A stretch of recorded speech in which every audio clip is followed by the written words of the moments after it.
नमस्कार, मैं हिमांशु मिश्रा। आप देख रहे हैं भारतीय टीवी की विशेष पेशकश लोकल पर फोकस। दोस्तों, आज नोएडा और ग्रेटर नोएडा की बड़ी खबरों पर फोकस करते हुए सबसे पहले जो खबर है वो कि मेरा बेटा 2 घंटे तक तड़पता रहा। पिता के बयान के बाद नोएडा अथॉरिटी के जेई बर्खास्त हुए हैं और कटघरे में पूरा सिस्टम आ गया है। और वहीं आपको बता दें कि इंजीनियर युवराज की मौत से टूट गए हैं माता पिता। नोएडा के लोगों में भारी आक्रोश है और लापरवाही पर उठ रहे सवाल है। फिर वहीं एक और खबर है कि नोएडा की हवा 17 दिनों बाद गंभीर श्रेणी में पहुंच गई है। मास्क के बिना रहना अब मुश्किल हो गया है और सबसे ज्यादा जो असर पड़ रहा है वो बच्चों पर पड़ रहा है। और वहीं एक और बड़ी खबर है कि दादरी गाजियाबाद बुलंदशहर रूट पर मेट्रो की मांग हुई तेज। लोगों ने सीएम योगी को लिखा है पत्र।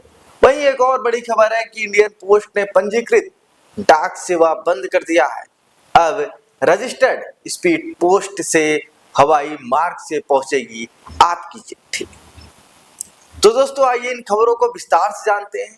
देखिए, जो पहली खबर है कि इंजीनियर युवराज मेहता की नोएडा सेक्टर 150 टी पॉइंट के पास बेसमेंट से भरे पानी में कार समेत डूबने से मौत के मामले में नॉलेज पार्क कोतवाली पुलिस ने रविवार को 2 बिल्डर कंपनी एमजे विस्टाउन व लोटस ग्रीन के खिलाफ मामला दर्ज कर लिया है।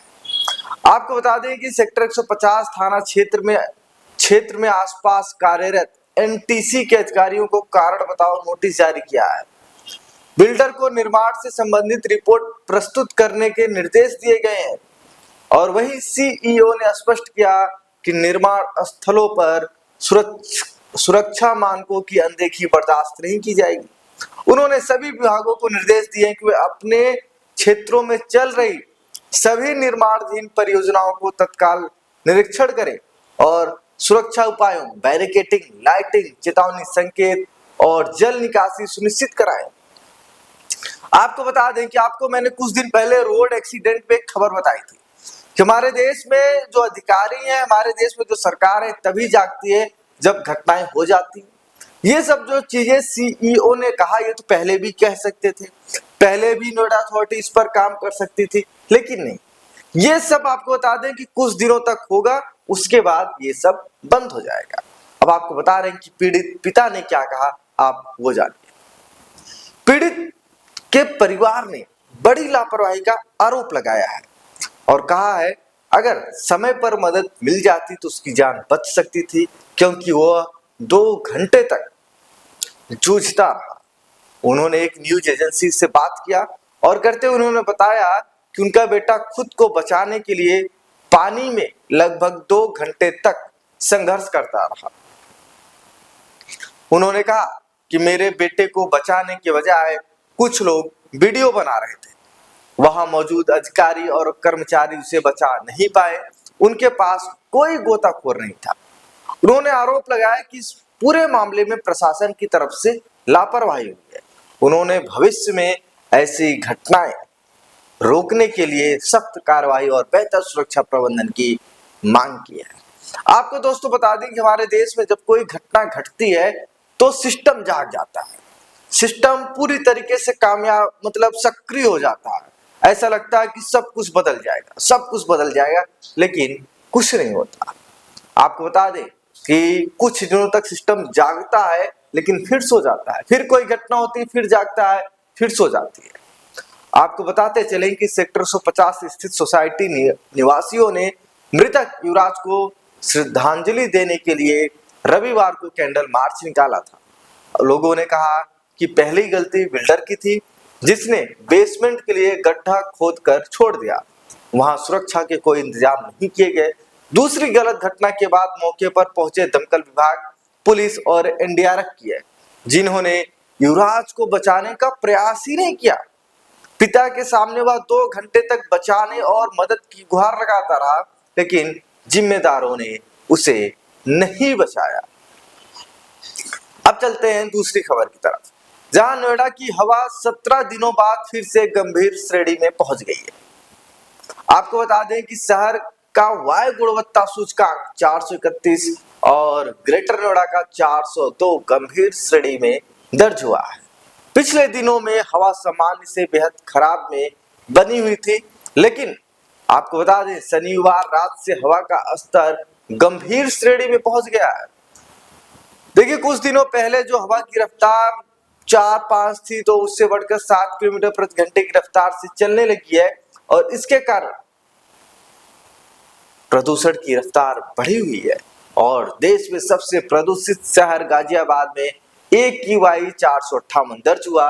वहीं देश में दूसरा सबसे प्रदूषित शहर दिल्ली जहां पर AQI 444 दर्ज हुआ और नोएडा तीसरा सबसे प्रदूषित शहर बना हुआ है। अब चलते हैं तीसरी खबर की तरफ कि दादरी से गाजियाबाद और बुलंदशहर तक बढ़ती आबादी को देखते हुए यातायात सुविधा में बढ़ावा देने के लिए दादरी निवासियों ने मेट्रो संचालन किए जाने के लिए मुख्यमंत्री योगी आदित्यनाथ को पत्र लिखा है।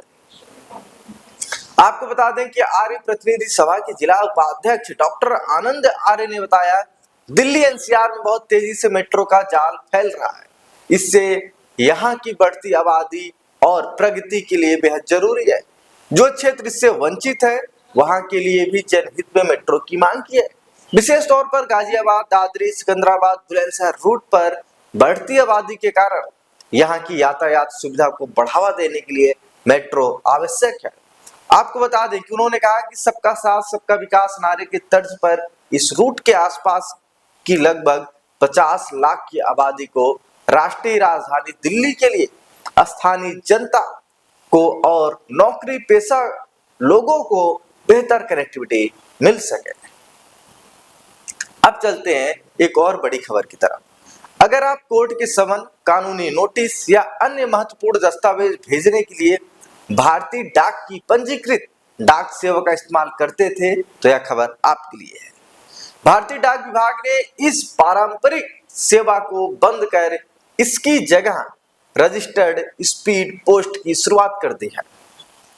आपको बता दें कि नोएडा सेक्टर 19 डाक विभाग के senior post master Manoj Kumar ने बताया कि यह नई व्यवस्था तेज, आधुनिक और तकनीकी आधारित होगी। और आगे उन्होंने बताया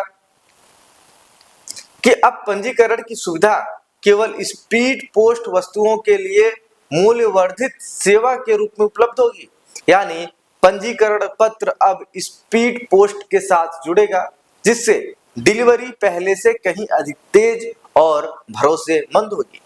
खास बात यह है कि नई सेवा को पंजीकृत डाक की तरह पूरी कानूनी मान्यता मिलेगी। आपको बता दें कि अब जो पत्र है ये आपका हवाई जहाज से भी पहुंचेगा। पहले जो पंजीकृत डाक सड़क और जो पंजीकृत डाक थे वो सड़क और रेल मार्ग से भेजी जाते थे, जिससे कई बार डिलीवरी में देरी होती थी। अब पंजीकृत स्पीड पोस्ट के जरिए पत्रों को हवाई परिवहन से भेजा जाएगा, जिससे समय की बचत होगी और ट्रैकिंग भी बेहतर होगी। डिजिटल, आपको बता दें कि डिजिटल तरीके से डाक विभाग काम कर रहा है और आपको बताते चले कि 1 अक्टूबर को घोषणा की गई थी और अब इसको लागू कर दिया गया है।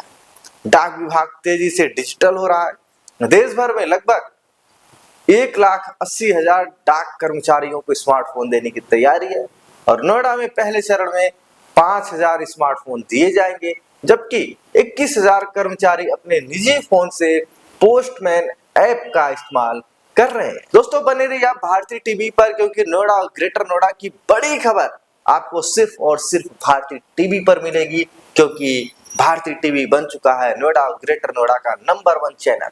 नमस्कार।